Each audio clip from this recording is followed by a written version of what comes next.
اللهم صل على سيدنا محمد يا رب صل وسلم دائما ابدا على حبيبي صلی اللہ علیہ وسلم سے صحابی نے پوچھا بہترین صدقہ بولو بھائی کون سا؟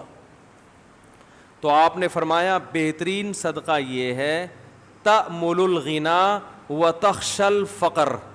کیا عجیب کہ تمہیں یہ امید ہو کہ اگر صدقہ ابھی نہیں کیا تو اس پیسے سے مزید پیسہ بنا لوں گا. دیکھو وہ پیسہ جس سے آپ کو یہ امید ہو کہ مزید پیسہ بنا سکتا ہوں, اس پیسے سے زیادہ محبت ہوتی ہے نا. وہ پیسہ جو پڑا ہوا ہے آپ کو پتہ ہے کھا پی کے کیا ہو جائے گا, ختم تو ہونا ہی ہے, تو چلو اس میں سے کچھ فلاں کو دے دو, بیوہ کو دے دو, فلاں کو دے دو. دونوں میں کون سے پیسے سے محبت زیادہ ہوتی ہے؟ دوسرے والے سے, پہلے والے سے؟ بولو نا, پہلے والے سے. کیونکہ یہ پیسہ تو آپ کو پتہ ہے ویسے ہی ختم ہو جائے گا کھا پی کے, بزنس تو کرنا نہیں ہے, تو تھوڑا سا یار پڑوسیوں کو بھی دے دو یار, اس میں سے تھوڑا سا فلاں کو بھی دے دو. صحیح ہے نا, 4 پراٹھے کھانے تھے 3 کھا لو, 1 کسی اور کو کھلا دو. ایک پیسہ وہ ہوتا ہے جس میں آپ کو غنا کی امید کی, یہ مجھے مالدار بنا دے گا. اور دوسری بات, ایک پیسہ وہ ہے جس میں آپ کو پتا ہے کہ خرچ کروں گا, انویسٹ کروں گا تو اور پیسے والا ہو جاؤں گا, انویسٹ نہیں کروں گا تو غریب نہیں ہوں گا, کم از کم اتنا ہی رہوں گا. ایک یہ پیسہ ہے. دوسرا پیسہ یہ ہے کہ آپ کو پتا ہے انویسٹ کیا تو اور مالدار, نہیں کیا تو غریب. اس پیسے سے محبت تو اور زیادہ ہوتی ہے کہ نہیں ہوتی؟ تو آپ نے فرمایا جو پیسہ اس کنڈیشن میں تمہارے پاس ہو کہ تأمل الغنا, تمہیں امید ہے کہ نہیں کیا تو اور پیسہ آ جائے گا, کر دیا تو اس سے بھی بدتر حالت ہو جائے گی, فرمایا اس پیسے میں سے اللہ کی راہ میں صدقہ کرنا یہ سب سے بہترین صدقہ ہے. نا نا نا نا, سمجھ میں نہیں آ رہی میرا خیال ہے بھائی, کیونکہ یہ جب روکڑا خرچ کرو گے تو دل سے پیسے کی محبت نکلے گی. اللہ نے قرآن مجید میں جو صدقات و خیرات کی ترغیب دی ہے نا, اس ترغیب کا مقصد صرف غریبوں کو پیٹ بھرنا نہیں ہے, اس کا مقصد قرآن مجید نے ایک یہ بھی بتایا ہے کہ جو لوگ اللہ کی راہ میں مال خرچ کرتے ہیں اپنی اصلاح کے لیے, سورہ آل عمران میں, اپنے دل سے پیسے کی محبت نکالنے کے لیے, ان کو بھی خوشخبری دے دیں اجر عظیم کی. تو پیسہ خرچ کرنے کا مقصد صرف دوسرے سے مدد نہیں ہوتی, بلکہ اپنے دل سے دولت کی محبت نکالنا بھی ہوتا ہے. کیا کریں بھائی, کیسے سمجھائیں, سمجھ میں آ رہا ہے؟ اب دیکھیں, پتہ نہیں, دیکھتے ہیں آپ لوگ اس ہفتے کتنے فنڈر بنتے ہیں,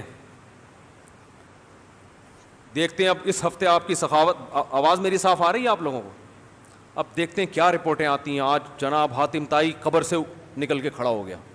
مفتی صاحب کے بیان میں ایک صاحب آئے ہوئے تھے, 1 کروڑ کا چیک انہوں نے اپنے غریب بھائی کو دے دیا اور دکان بنا کے دے دی, چل یار تیرے پاس کچھ بھی نہیں ہے, ریڈی لگا رہا ہے, یہ طارق روڈ کی ایک دکان میں نے تیرے نام کی, جا کما. حاتم طائی خبر سے اٹھ کے آ جائے گا. کیا خیال ہے؟ تو دیکھتے ہیں انشاءاللہ, امید ہے اس ہفتے اس قسم کی رپورٹیں آنا, بولو بھائی, شروع ہو جائیں. 1 کروڑ زیادہ ہو گئی میرا خیال ہے, زیادہ ہو گیا.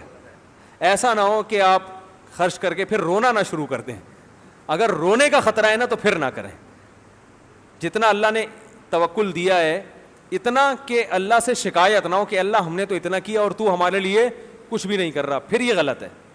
وہ صدقہ جس کے بعد ندامت ہو اس سے بہتر ہے کہ نہ کرتا, تاکہ ندامت, نیکی کر کے اگر ندامت ہو رہی ہے تو اس نیکی سے نیکی نہ کرنا زیادہ بہتر. لیکن میرے بھائی کچھ سخاوت کا مظاہرہ کیا کرو تاکہ دل سے دنیا کی محبت نکلے. اور اللہ کا عجیب قانون ہے کہ جو کھلاتا ہے آمدن میں برکت بھی اسی کی ہوتی ہے. جتنا کھلاؤ گے نا غریب نہیں ہوتا. حدیث میں آتا ہے کہ نبی صلی اللہ علیہ وسلم نے فرمایا ما نقصت صدقۃ من مال, فرمایا صدقے نے کبھی کسی کے مال میں کمی نہیں کی ہے. کبھی ہوا ہی نہیں ایسا تاریخ میں کہ صدقہ کرنے سے غریب بن گیا ہو. آپ نے اس نیت سے نہیں کرنا کہ صدقہ کیا تو غریب نہیں بنوں گا, آپ نے تو اللہ کے لیے کرنا ہے. تو دل سے میرے بھائی پیسے کی محبت کیا کرو, نکالو. اور جاہ کی محبت بھی ہر جگہ. جاہ کی ایک علامت پتہ ہے کیا؟ زیادہ بولنا. جو آدمی ہر محفل میں بولتا ہے نا, اس کا مطلب ہے اس کو اپنی ٹانگ ہر جگہ اونچی کرنے کا شوق ہے. اس لیے صوفیہ کرام کے ہاں اس کا بڑا اہتمام, خاموشی سکھائی جاتی تھی. جب تک لوگ آپ سے کچھ سننا نہیں چاہ رہے, آپ چپ کر کے محفل میں کیا کریں, بیٹھے رہیں.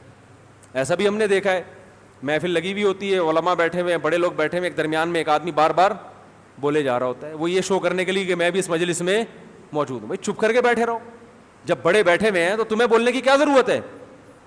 اس لیے زیادہ بولنا, ہر محفل میں بولنا, بے وقت بولنا, کوئی آپ سے مشورہ لے نہیں رہا بلا وجہ اس کو جا کے مشورہ دینا, یہ بھی حب جاہ کی علامت ہے. اس کی علامت ہے آپ کے دل میں بڑا بننے کا ہوس ہے.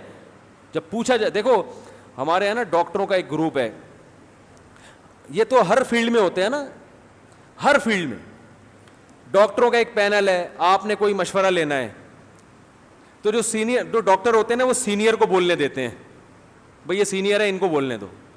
اگر وہاں کوئی جونیئر پہلے بول رہا ہے سینئر سے پہلے, بے شک صحیح بول رہا ہو, اس کا مطلب اس کو بولو نا شوق ہے. بھائی جب سب بیٹھے ہوئے ہیں تو سینئر کو پہلے بولنے دو نا, اس کی بات پہ کوئی اشکال ہوگا تو پھر آپ, یا آپ سے پوچھا جائے گا تو آپ بھی. ہمارے ہاں علماء میں کیا ہوتا ہے, جب مجلس تحقیق ہوتی ہے نا علماء کی, تو ہم بالکل چپ بیٹھے ہوتے ہیں. ایک ایک گھنٹے کی مجلس میں ہم کیا ہوتے ہیں, چپ. بڑے بول رہے ہوتے ہیں.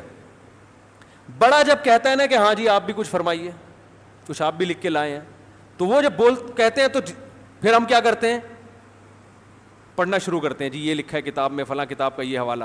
لیکن جو اناڑی لوگ ہم نے دیکھے ہیں نا, جن کو تربیت نہیں ہوتی, وہ کیا ہوتا ہے کہ بڑا بیٹھا ہوا ہے اور چھوٹا پہلے بول رہا, اور پھر بولتا بھی نہیں, لڑتا ہے, پھر اپنی بات کو کیا کرتا ہے, منواتا ہے, ٹھونستا ہے. صحیح ہے نا, لڑائی گھروں میں بھی یہی ہے. باپ بیٹھا ہوا ہے, بول کون رہا ہے, بیٹا زیادہ بول رہا ہے, باپ چپ بیٹھا ہوا ہے. اس کا مطلب بیٹے کو باپ بننے کا شوق ہے. یہ اللہ کی تقدیر پر اس کو اعتراض ہے کہ اللہ پہلے مجھے پیدا ہونا تھا, میرے ابا پہلے پیدا کیوں ہو گئے. مجلس لگی ہوئی ہے, ماں خاموش ہے, اس کے بولے بغیر بیٹی کیا کر رہی ہے, بولتی چلی جا رہی ہے. اس کا مطلب بیٹی اللہ کی تقدیر پہ راضی نہیں ہے, وہ اللہ سے بزبان حال کہہ رہی ہے, اے اللہ مجھے پہلے پیدا ہونا چاہیے تھا, میری اماں کو تو نے مجھ سے پہلے پیدا کیوں کیا. ارے خاندانی لوگوں کی علامتیں ہوتی ہیں یہ. تو اللہ تعالیٰ سے دعا کرو اللہ ہمارے دل کو جاہ کی محبت اور پیسے کی محبت سے پاک کرے. اور اس کا چھوٹا سا ایک عمل بھی بتا دیتا ہوں. صوفیہ کرام نا خانقاہوں میں ایک ذکر کرواتے ہیں, اس کا بڑا فائدہ ہوتا ہے, لیکن وہ آپ خود سے نہ کریں, کسی شیخ سے باقاعدہ اصلاحی تعلق قائم کر کے اس سے سیکھیں. وہ میں نے 27ویں رات کو جو ختم قرآن تھا نا اس میں بھی بتایا تھا, ایک ذکر بتایا جاتا ہے, لا الہ الا اللہ.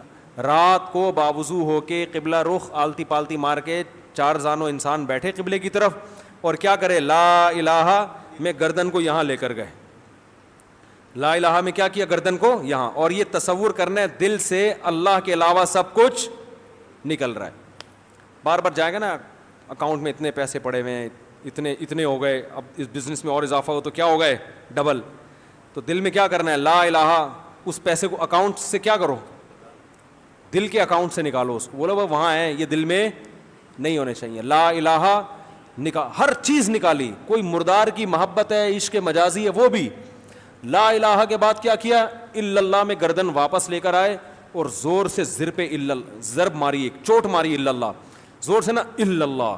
اس میں کیا ہے, صرف کون ہے, اللہ. اس ذکر کا بڑا فائدہ ہوتا ہے, یہ سنت سے ثابت نہیں ہے, لہذا اس کو سنت سمجھنا بدعت ہے. یہ ایک صوفیہ کرام نے نا ایک ٹریننگ کروائی ہے, ایک پریکٹس کروائی ہے بطور علاج کے. تو علاج کے لیے ثبوت کی ضرورت نہیں ہوتی. سمجھ رہے ہو کہ نہیں سمجھ رہے, لیکن خود سے یہ کام نہ کریں, کسی سے اصلاحی تعلق ہے وہ بتاتے ہیں. تو اس ذکر کا بڑا فائدہ ہوتا ہے کہ رات کو بیٹھ کے لا الہ الا اللہ, لا الہ الا اللہ. ہمارے حضرت تو بہت زیادہ کیا کرتے تھے, اور پھر شعر بھی پڑھا کرتے تھے کہ وہ کیا ہے, شعر بھی ذہن سے نکل گیا, وہ کیا ہے بھائی, ویرانی دل, نہ ویرانی دل کیوں کرنا بنے, اٹھ کر پچھلی راتوں میں کچھ تیر لگائے جاتے ہیں. اللہ کی محبت کے تیر جب دل میں لگائے جاتے ہیں تو دل کی ویرانی کیوں نہیں ختم ہوگی بھائی, اجڑا ہوا دل اللہ کی محبت سے آباد ہو جائے گا. تو یہ فیصلہ کریں دل سے 2 محبتیں کیا کرنی ہے, نکالنی. اور کیسے نکلے گی, بولو بھائی, روکھڑا نکالا, اکاؤنٹ میں دیکھے اتنے پیسے پڑے ہوئے, خوش ہو رہا ہے نا, 3 کروڑ آ گئے, بہت ہو گیا یار, 3 کروڑ آ گئے, 50 کروڑ اگلی دفعہ دوبارہ آئیں گے. چیک بنایا 1 کروڑ کا, زیادہ ہو گیا نا بار بار اس کا تذکرہ, 3 کروڑ 2 کروڑ, یار 1 کروڑ کا چیک بنا, اب سوچنا ہے کس کو دینے, دے دو یار, جان چھڑائے, کچھ نہیں ہوتا, ختم ہونے سے قبر میں جائیں گے تو ویسے ہی ختم ہو جائیں گے نا, تو ایسے کیا کر. پھر دیکھتے ہیں اگلے ہفتے کون بیان میں آتا ہے اور کون نہیں آتا. اللہ سمجھنے کی, عمل کی توفیق عطا فرمائے. مفتی طارق مسعود صاحب کے بیانات سننے کے لیے youtube.com/مفتی طارق مسعود کو سبسکرائب کریں, اور اگر آپ لائیو ویڈیو کو کبھی بھی مس نہیں کرنا چاہتے ہیں تو سبسکرائب کرنے کے بعد بیل آئیکن پہ کلک کرنا مت بھولیں. جزاک اللہ.